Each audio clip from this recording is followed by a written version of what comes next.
আসসালামু আলাইকুম।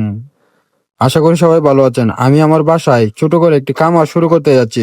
তার জন্য কিছু যন্ত্রপাতি প্রয়োজন, কিছু ঘরের প্রয়োজন। তাই একটি আমি কম দামে উম খারাপ হলেও একটি ঘর কিনলাম।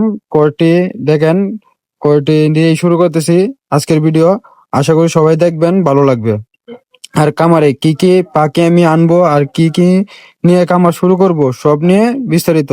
এই যে কূপটি আনার পরেই আমি কূপটিকে ধোয়ার চেষ্টা করতেছি। যে গড়টা আমি এনেছিলাম, গড়টা আমি ধুয়ে পরিষ্কার করতেছি। ধুয়ে পরিষ্কার করে রোদে শুকিয়ে আমি গড়টাকে নিয়ে স্থাপন করবো, যাতে রোগবালাই না থাকে, রোগবালাই না হয়। এই কূপটা যেখানে ছিল সেখানে কিন্তু মুরগি পালতো, তাই জীবাণু থাকতে পারে। তার জন্য আমি এটাকে পরিষ্কার করে নিচ্ছি। পরিষ্কার করার পর আমি এটাকে নিয়ে ঘরে চলে আসতেছি। আপনারা সবাই দেখেন, এটাকে এই যে ঘরে তুলছি। এটা কিন্তু অনেক ওজন, তাই একা সম্ভব না, আর একজনকে নিয়ে নিয়েছি সাথে করে। দেখেন, এটাকে নিয়ে এই যে ঘরে নিয়ে আমি যে জায়গায় রাখবো সে জায়গায় চলে যাচ্ছি।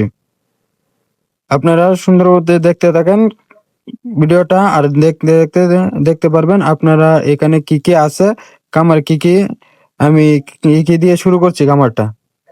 আমি ভিডিওতে কথা বলতে পারি, কিন্তু আজকে কথা একটু আটকে আটকে আসতেছে, তার জন্য সবাই মাফ করবেন। আর কথা একটু অনেকদিন ধরে ভিডিও করি না, ভিডিও এডিট করি না, তাই আজকে কথাবার্তা একটু আটকে আটকে আসতেছে। দেখেন, কামারে যে দুইটা কাঁচা দিয়ে কামারটি শুরু করতেছি।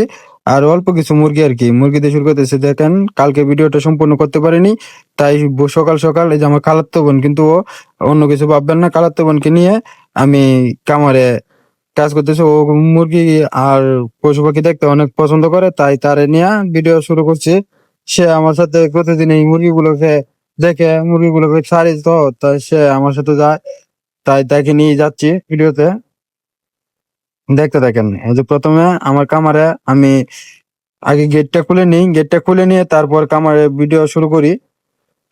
মেন গেটটা না করলে এরা আবার ঘরে চলে যায়, ঘরে যায় খাবার টাবার নষ্ট করে ফেলে, তাই গেটটা খুলে তারপর ওদেরকে ছাড়তে হবে। এই যে গেটটা খুললাম, খোলার পরে প্রথমে আমি আমার ছাগলগুলো দিয়ে শুরু করি। দেখেন, এরা অনেক কিন্তু দুষ্ট ছাগল, কারণ এদেরকে ছাড়লে এরা ঘরে চলে যায়, তাই ওদেরকে দুষ্ট বললাম। দেখেন, এই যে ছাড়তেছি, একজন দৌড়ে বেরিয়ে যাচ্ছে। আমার কাছে কিন্তু এখন 4টা ছাগল আছে। ছাগল অনেকে নিতে চায়, আপনারা যদি নিতে চান তাহলে আমার সাথে যোগাযোগ করতে পারেন। আমি ছাগল বিক্রি করি, কিন্তু 6 মাসে 1-2টা হয়, এইগুলো বিক্রি করি আর কি, আর বড়গুলা বিক্রি করি না।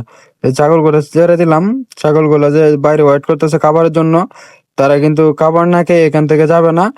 আর এর আগে আমি মুরগিগুলাকে ছাড়বো, তারপর সবাইকে একসাথে খাবার দেবো। এই দেখেন, বাচ্চা মুরগিগুলা ছেড়ে দিলাম। যে বাচ্চা নিয়ে উঠছে যে মুরগিগুলা, এই মুরগিগুলাকে ছেড়ে এখন দেখেন এই যে টার্কি মুরগি আনছি খামারে, টার্কি গুলাকে ছাড়তেছি।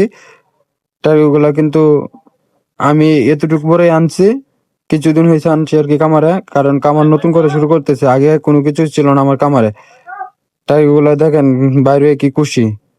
টার্কি গুলাকে আজকে আমি উন্মুক্ত করে ছেড়ে দিলাম সকালবেলা, আগে আটকে রাখতাম। এটা হচ্ছে ফাইটার মুরগি, এক জোড়ায় আছে আমার এখানে। এটারও বাচ্চা হবে ইনশাল্লাহ কিছুদিনের ভিতরে। আপনারা যদি চান তাহলে নিতে পারবেন। নিতে হলে আমার সাথে যোগাযোগ করবেন, অবশ্যই আপনারা এটার বাচ্চা পেয়ে যাবেন। আর দেখেন, কামারটা কেমন হয়েছে একটু কমেন্ট করে বলবেন, কামারেটা কি সাজানো হয়েছে কিনা। এখন এই যে ছাগলের জন্য খাবার নিয়ে চলে আসলাম। আর আজকে এই পর্যন্তই, বাবুকে কুলে নিয়ে ভিডিও করতে পারি না। মনে করেন যে বাবু যতক্ষণ পরে খাবার টাবার না দিব ততক্ষণ পরে আমার সাথে থাকবে। সবাই ভালো থাকবেন, আল্লাহ হাফেজ। আজকে এই পর্যন্তই। সবাই যারা যারা আমার সাথে যোগাযোগ করবেন, অবশ্যই আমার নাম্বার দেওয়া থাকবে, যোগাযোগ করতে পারেন। আল্লাহ হাফেজ।